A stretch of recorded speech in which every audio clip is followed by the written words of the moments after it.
Thine arrival is timely as ever.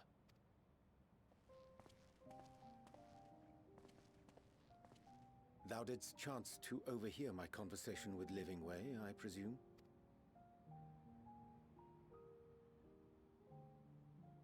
'Twas not mine intent to move in shadow.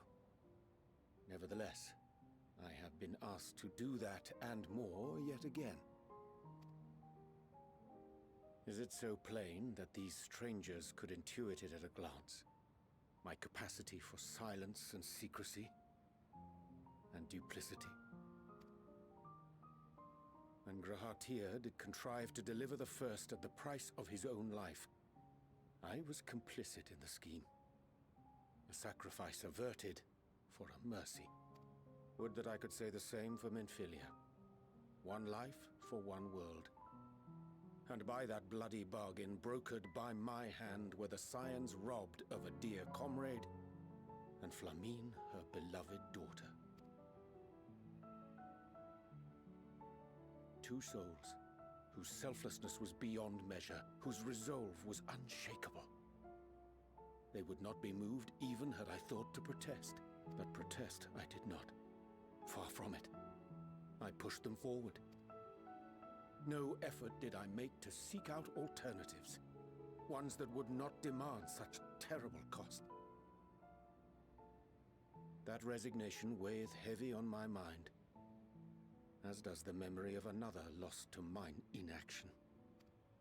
Dearest Moonbringer, who did face death unflinching, that we might secure a means to bring low the Ascians. In her hour of need, I did naught. Dutiful disciple of Louisoix, ever looking to the greater good. Had I shut mine eyes and bid her live instead, mayhap she would be with us today.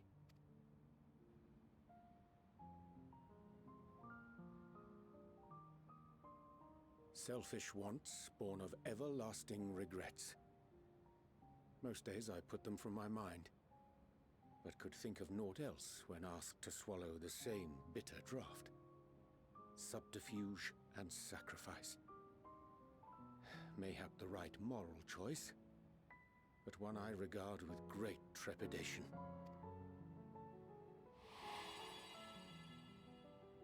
The calamity of Amarot was a tragedy beyond reckoning, one which must never again come to pass.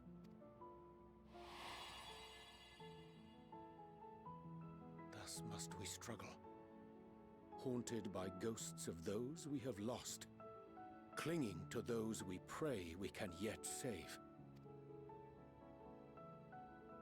But what of those we cannot? How do we make peace with the dreadful algebra of necessity?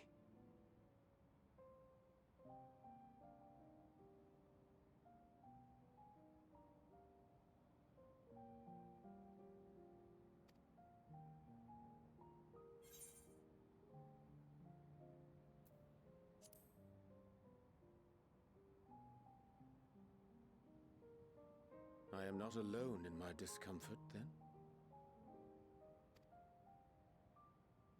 'Tis surprising, though perhaps not. We Scions are wont to debate strategy at length, but are resolute and unwavering in execution.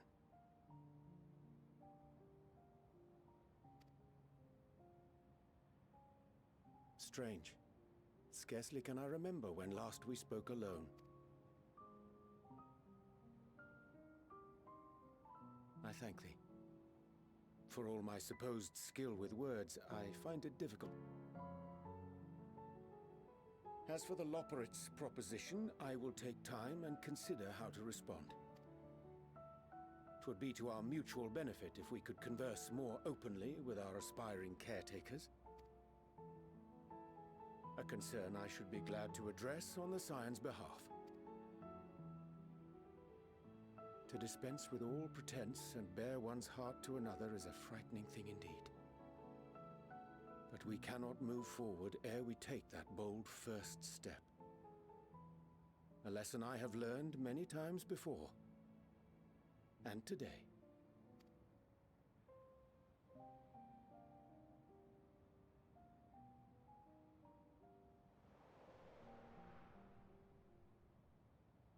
What are they saying? Curse these ears and that barrel! No matter. We've got our plans.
And what, pray tell, do we seek at the Watcher's Palace? Oh, come off it, friend. You know full well why we're here. The time has come for you to return to Aetheris and help your brethren prepare for their journey here and beyond. Forgive me, Living Way, but I cannot in good conscience proceed with this plan. Huh? But what about the final days? The death and the doom? Oh, we have to hurry before it's too late.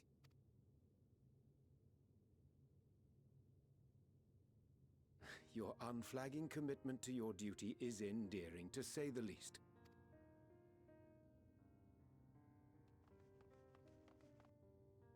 Oh, bugger!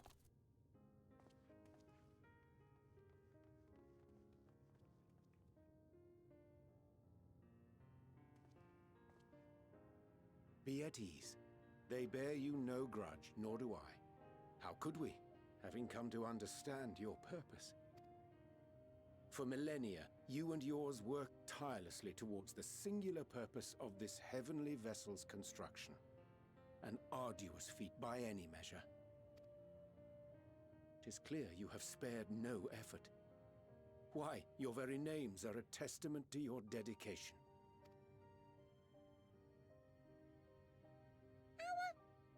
Our names? I'm not sure I understand what you're getting at. Names are an expression of the self, a declaration of one's hopes and aspirations. Your use of contemporary, uncomplicated nomenclature doth ensure clarity of purpose. There can be no doubt that your love for the people of Aetheris is boundless and pure.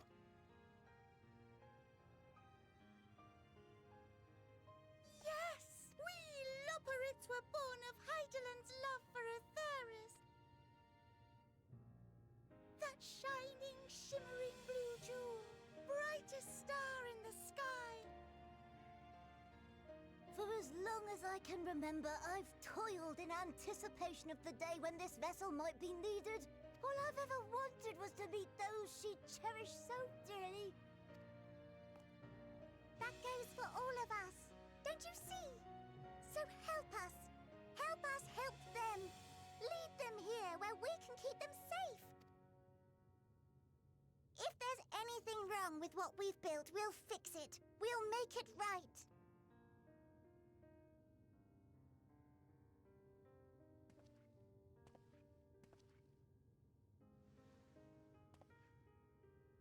Your works want not for repair. Yet there remaineth much for you to learn of men, and your own kin besides. Singing Way, thy name bespeaketh more than the simple marriage of rhythm and rhyme. The songs of Aetheris are beyond counting, and span the length and breadth of emotion. Maps are monuments to man's pioneering spirit, and his devotion to charting the furthest reaches of our star. Many have devoted their lifetimes to exploratory pursuits, to venture unto the highest mountains and the deepest oceans in search of unknown frontiers. And thou, my friend, I do not think we've met. My name is Puddingway. Puddingway? Yes, indeed. A name of deep and abiding significance, I'm sure, but one perhaps better communicated through delicious deeds than tasteless words. A judicious application of fey magics at a later juncture may be appropriate. And living. When I was a bookish boy, a dear friend of mine was fond of peppering me with questions as I read, to my occasional annoyance. One day, I posed to her a question of mine own. What doth it mean to live? After much contemplation, she proffered this answer, the anticipation of a half-read story's conclusion. The hope today's mistake may serve as tomorrow's lesson. The wish that a new acquaintance may one day call thee friend. She believed it to be all these moments and more. I want... I, too, still labor to... For thee.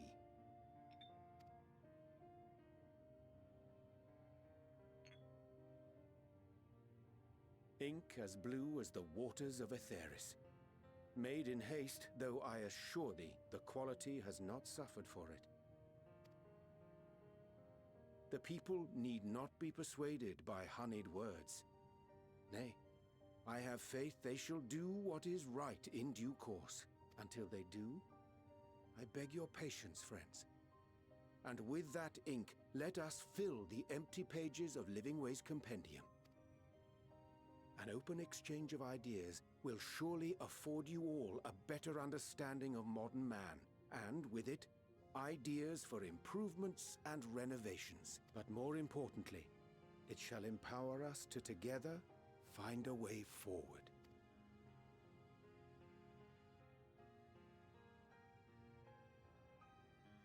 I hope you're right.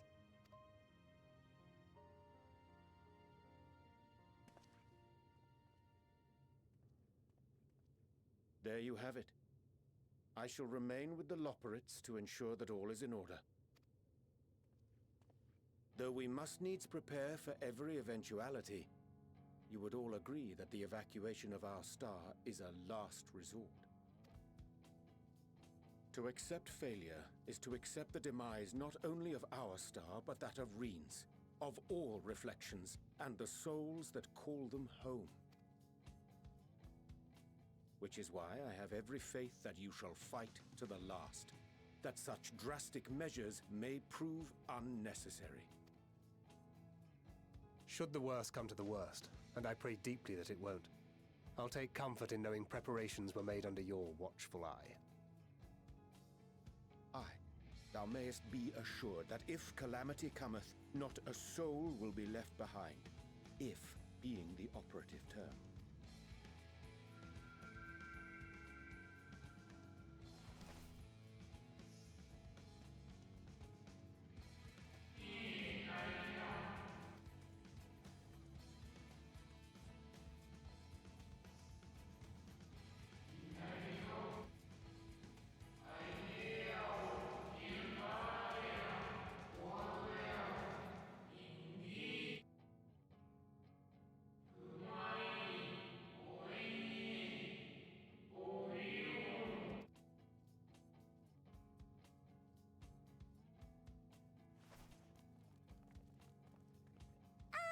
I hate to interrupt, but Think nothing of it. We haven't been the most gracious of guests. Do convey our apologies to Growingway and the others. But of course! And when next we welcome more guests from Aetheris, we'll... Oh, and circling back to the matter of inappropriate secrecy, we ought to discuss our benefactors. Agreed. The Sharlayan Forum, yes? What? How did you know? The more I heard, the more obvious it became.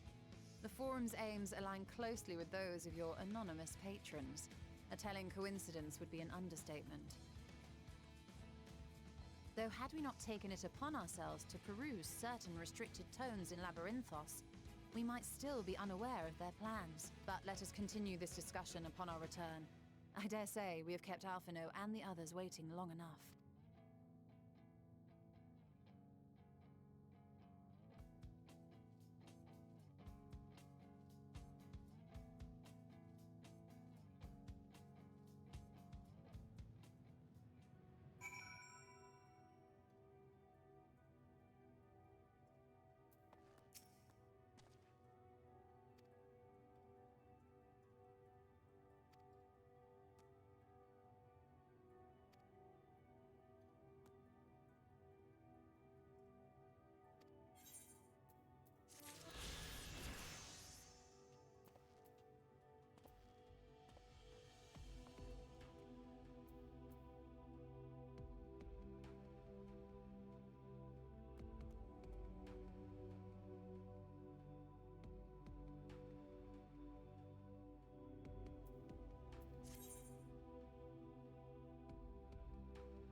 Order!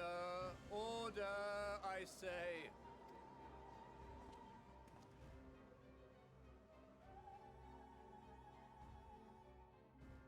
I thank you all for gathering here on such short notice. This day we must speak of grave affairs and their implications for the future of Sharlayan, nay, of this very star. Said affairs concern all citizens, and so we have called for a public assembly.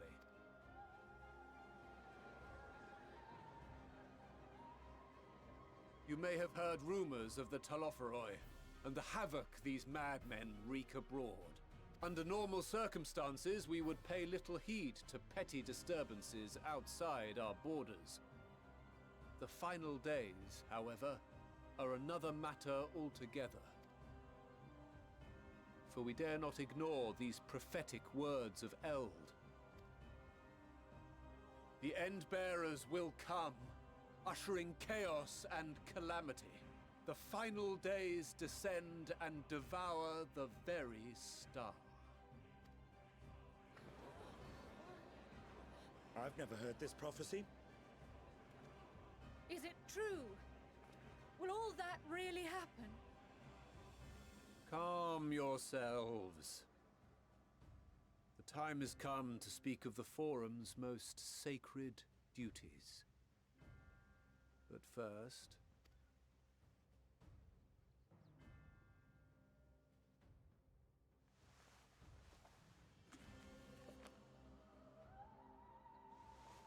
Give voice to the voiceless. Let bindings be unbound. By unanimous decree, I declare the enchantment broken.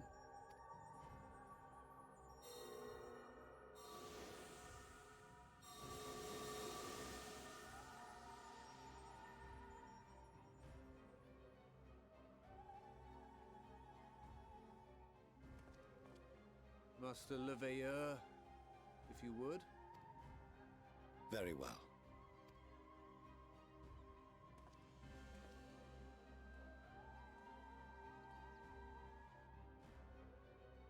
"270 years ago, our forebears began an expedition in the Dravanian hinterlands, in search of a route to access the Ethereal Sea. This much is public knowledge. Their findings, however, would become the Forum's most closely guarded secret. What those researchers discovered in the hinterlands was not a passage unto the Ethereal Sea, but the very heart of our star, and Hydaelyn herself.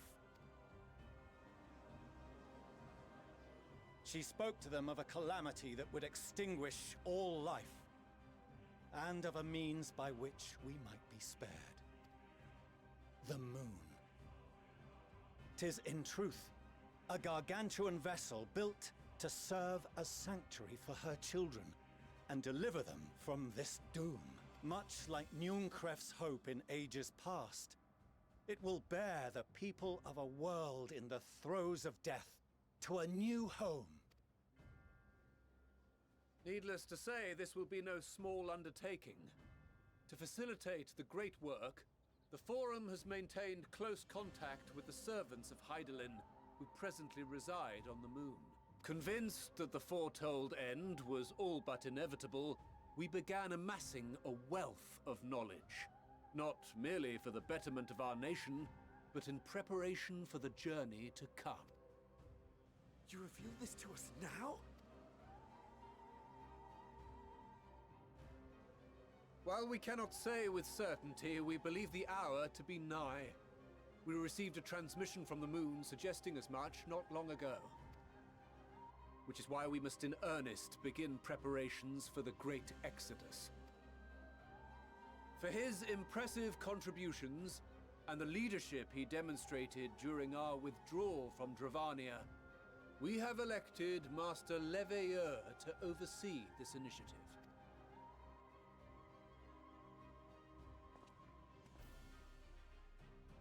Fellow scribes and scholars, my countrymen, we face a threat of unprecedented scale. We must challenge the trials before us with composure and conviction if we are to find salvation. The wisdom of Sharlayan has ever been a shining beacon in the darkness, and so it shall continue to be. It is our solemn charge to see our heritage preserved for future generations. For those who will come after, we will brave a new frontier.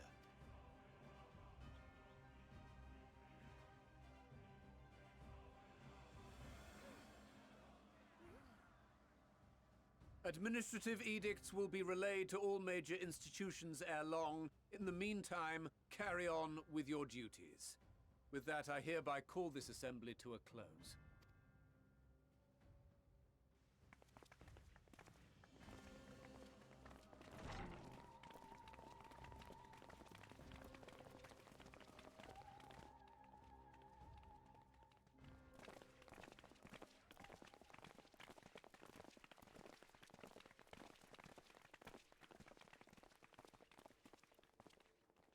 Do you remember what Mother told us when we visited home? That it wasn't until after we were born that Father seemed to lose himself in his work.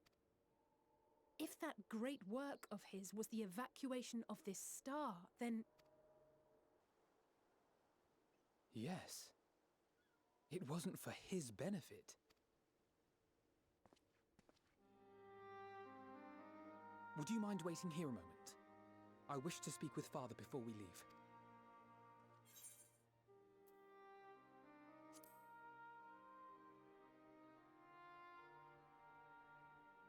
I may look daggers at him, but I will neither speak nor draw them.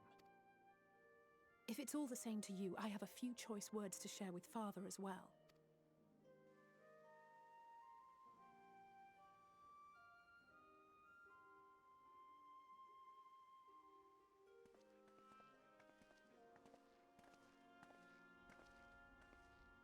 So, come to call us cowards and bid us join your fruitless battle against the inevitable.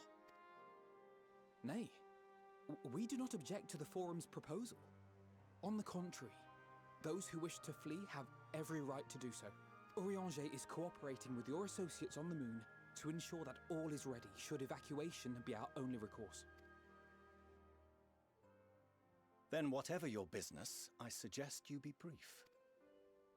Though we cannot boast the boundless wisdom of Sharlayan, we have first-hand knowledge of foreign cultures, and have conversed with no small number of peoples. These experiences have taught us fundamental truths that cannot be recorded in any tome, nor charted on any map. The beating heart of this planet is its people, many of whom would give anything, even their lives, to protect the lands they love.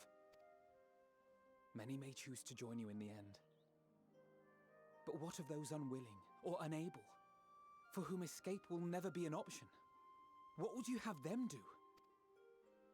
To ignore the plight of those one might conceivably save is not wisdom, Father. It is indolence. This is why we choose to fight. We'll not ask for your understanding, Father. Only that you don't turn a blind eye to the good we have done, that we can still do. We're not children in need of protection. Hold fast to your principles and let the world burn if it please. But we believe there is still another way. And if there is, we will find it. You see if we don't.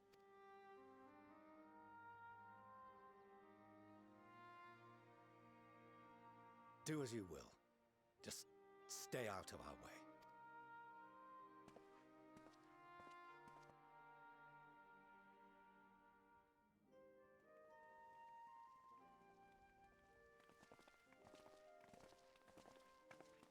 Were he not so consumed with self-righteousness, he might tell you how proud he is of you both. Bold words call for bold action, and there'll be no turning to your father should plans go awry. As if I ever would. So long as there are those who wish to stay and fight for this star, we have to do what we can to help them.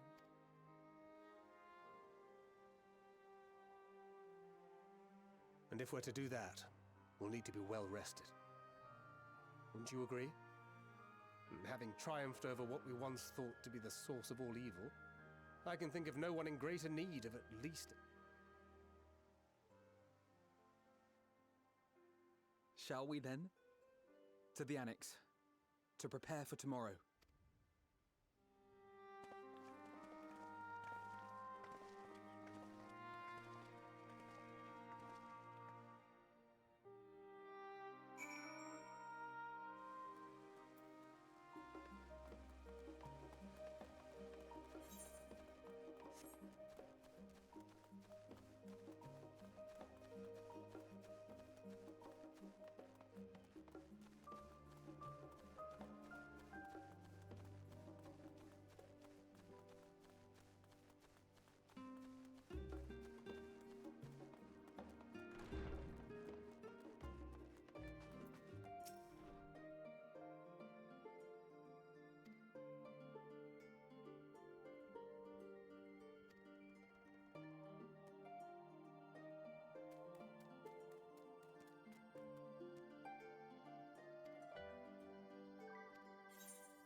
You're still awake. Good.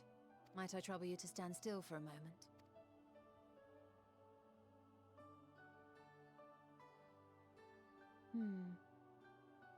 Nothing appears out of the ordinary.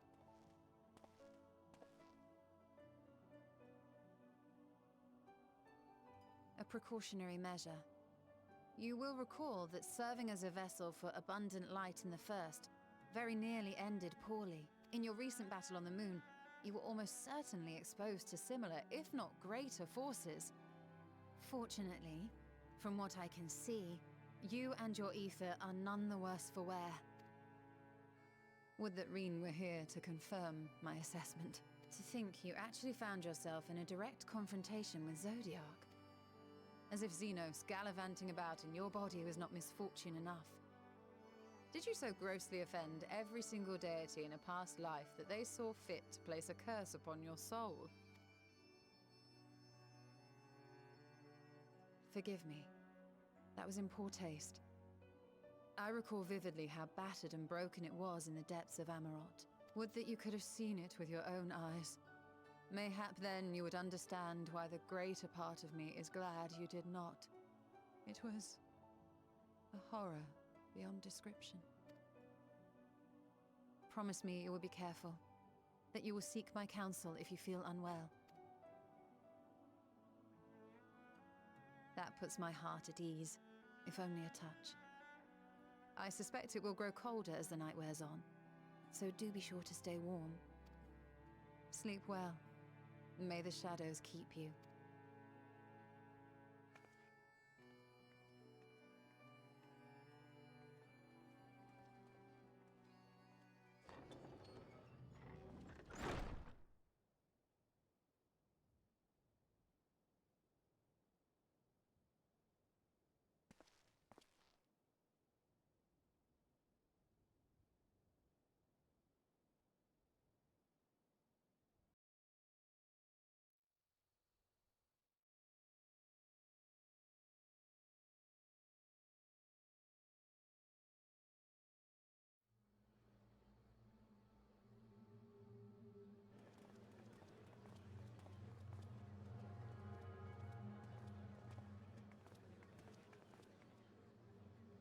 Thank the gods that tower is gone.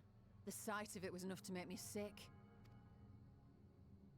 Thank the Ilsebar contingent, more like. Word is, they fought their way into Garlemald and toppled the bloody thing themselves. Not just the one, neither. All the towers have up and vanished. Aye, I heard the same. Commander Aldin and his troops helped keep casualties to a minimum, too.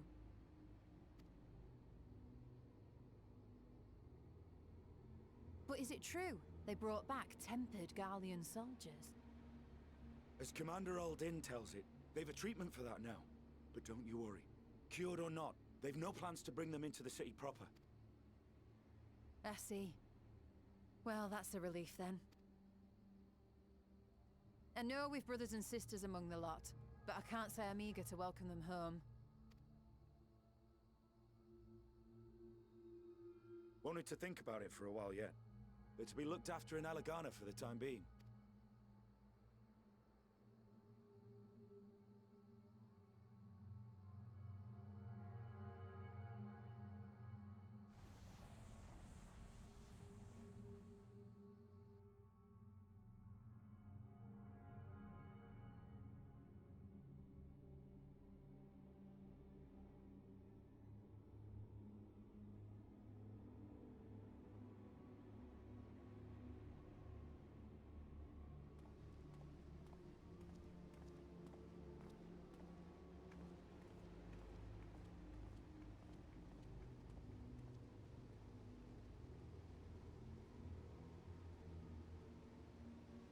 Another day, another commission of paramount importance.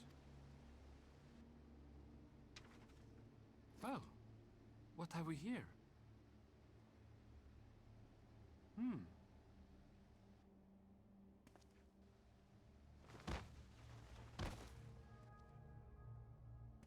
Hey, are you all right?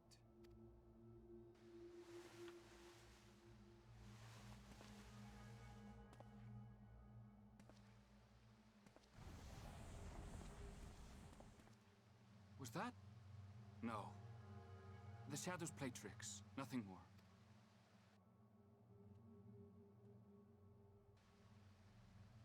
The towers are gone, and the Garlean threat is abated. And yet, why does it feel as though it's about to get much, much worse?